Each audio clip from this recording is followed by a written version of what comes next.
Assalamu alaikum, this is Professor Zaigam Abbas and we are studying passive voices, and in passive voice today we will talk about future perfect tense. And first of all, when we talk about the rule of future perfect tense in passive voice, तो rule इसका इंतहाई simple है कि आपको पता है AV means active voice, PV means passive voice. Future perfect tense के passive voice बनाते हुए सबसे पहले आपने एक्टिव वॉइस के ऑब्जेक्ट को पैसिव का सब्जेक्ट बनाना है. ये स्टेप नंबर 1 है. Subject step number 2, as I have clearly explained in my golden rules of passive voice, कि जब हम फ्यूचर परफेक्ट टेंस के एक्टिव में जो हेल्पिंग वर्ब हैं, शैल हैव, विल हैव, उनके साथ जब हम बिन ऐड करते हैं, गॉट इट?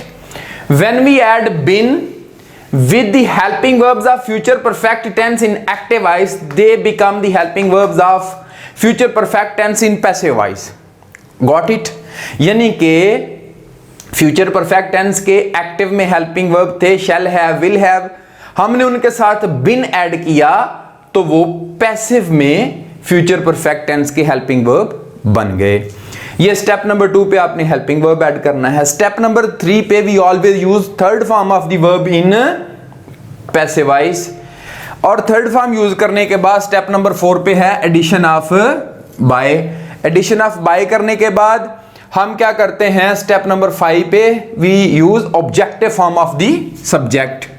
नंबर 5 पे अब हम इसकी प्रैक्टिस करते हैं. तो ये एक्टिव वॉइस के मैंने कुछ सेंटेंसेस लिखे हैं, इनको पैसिव में कन्वर्ट करते हैं. जब हम फ्यूचर परफेक्ट टेंस का एक्टिव में रूल देखते हैं तो सब्जेक्ट के बाद shall have, will have, third form of the verb और ऑब्जेक्ट.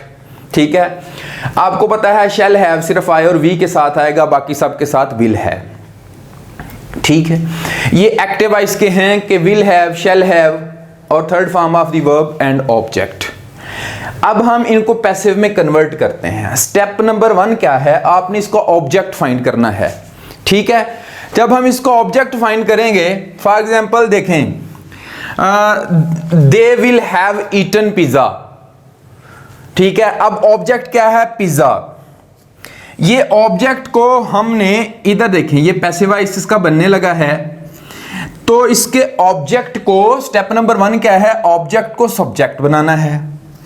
चलें जी, पिज्जा, पिज्जा के साथ क्या आना है, will have bin, will have बिन. यानी कि स्टेप नंबर 1 पे हमने क्या किया कि एक्टिव का जो ऑब्जेक्ट था उसको पैसिव का सब्जेक्ट बना दिया. स्टेप नंबर 2 पे क्या किया, हेल्पिंग वर्ब ऐड किया, will have been. Step number 3 क्या है, we always use third form of the verb in passive voice, eat, eaten. Perfect tense active में हो या पैसिव में हो, it always takes third form of the verb. Eaten के बाद यानी कि स्टेप नंबर 3 यूज करने के बाद स्टेप नंबर 4 क्या है, एडिशन ऑफ बाय किया. और स्टेप नंबर 5 क्या है, objective form of the subject. They की यहां से ऑब्जेक्टिव फॉर्म इधर जाएगी, क्या होगी, देम. ठीक है जी. So implementation of this rule is very very simple. आपने क्या किया है, सबसे पहले ऑब्जेक्ट है जो एक्टिव वॉइस का, उसको सब्जेक्ट बना लिया है पैसिव का. स्टेप नंबर 2 पे क्या किया, विल हैव बिन ऐड किया है. यानी कि एक्टिव में इसके हेल्पिंग वर्ब क्या थे, will have, shall have. Passive में परफेक्ट के हेल्पिंग वर्ब जो एक्टिव में है उनके साथ बिन ऐड करते हैं, तो will have been, helping verb third form of the verb, addition of by और objective form of the subject, they की देम हो गई. अब सेंटेंस नंबर 2 देखते हैं. PV means passive voice. ठीक है, तो सेंटेंस नंबर 2 क्या है, we shall have closed windows. अब सबसे पहले स्टेप नंबर 1 क्या है, एक्टिव वॉइस के ऑब्जेक्ट को पैसिव का सब्जेक्ट बनाएं. तो विंडोज, ठीक है जी, विंडोज, ये हमने स्टेप नंबर 1 इंप्लीमेंट किया, ऑब्जेक्ट को सब्जेक्ट बनाया पैसिव का.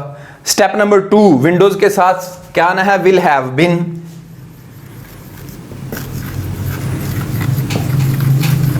Third form of the verb closed, addition of by, और वी की ऑब्जेक्टिव फॉर्म यहां से सब्जेक्ट की इधर आ गई us. Got it? So implementation of this rule is very simple. सबसे पहले आपने क्या करना है, जो एक्टिव वॉइस का ऑब्जेक्ट है इसको पैसिव का सब्जेक्ट बनाना है, हेल्पिंग वर्ब ऐड करना है, स्टेप नंबर 2। स्टेप नंबर 3 क्या है, always use third form of the verb in passive voice. Addition of by number 4 पे है, और objective form of the subject. So I hope you people have understood the use of simple sentences. So let us move towards the negative, interrogative and combined negative and interrogative sentences. Okay, and when we talk about the negative sentences of future perfect tense in passive voice, तो ये lengthy helping verb है, shall have been या will have been। आपने क्या करना है, shall या will के फौरन बाद not लगाना है। फॉर एग्जाम्पल ये मैंने सिंपल सेंटेंस लिखा है पैसिव का, pizza will have been eaten by them. अब देखें, जब हम इसका नेगेटिव बनाएंगे तो विल हैव बीन एक लेंथी हेल्पिंग वर्ब है, तो आपने क्या करना है, सिर्फ विल के बाद नॉट लगाना है। ठीक है, इधर विल के बाद नॉट आएगा। Got it? Pizza will not have been eaten by them. ठीक है, आपने हैव बीन के दरमियान नॉट नहीं लगाना, विल या शैल के फौरन बाद नॉट नेगेटिव सेंटेंसेस में। And when we talk about interrogative sentences, similarly will या शैल स्टार्ट में आएंगे, विल के बाद सब्जेक्ट। ठीक है, सब्जेक्ट के बाद have been eaten by them. Got it? यानी कि विल या शैल स्टार्ट में आएंगे इंट्रोगेटिव सेंटेंसेस में, उसके बाद सब्जेक्ट के बाद have been eaten by them. जब हम negative and interrogative combined sentence की बात करते हैं तो अगेन वेल या शैल स्टार्ट में आएंगे, उनके बाद सब्जेक्ट आएगा। ठीक है, सब्जेक्ट के फौरन बाद नॉट आ जाएगा। ठीक है, will pizza not have been eaten by them. So I hope you people have completely understood the use of simple negative, interrogative and combined negative and interrogative sentences of future perfect tense in passive voice.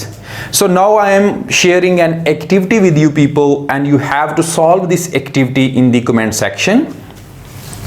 So your activity is कि ये active voice का एक sentence मैं share करने लगा हूँ, We shall have played football। आपने क्या करना है, सबसे पहले इसका ऑब्जेक्ट फाइंड करना है, वो फुटबॉल है।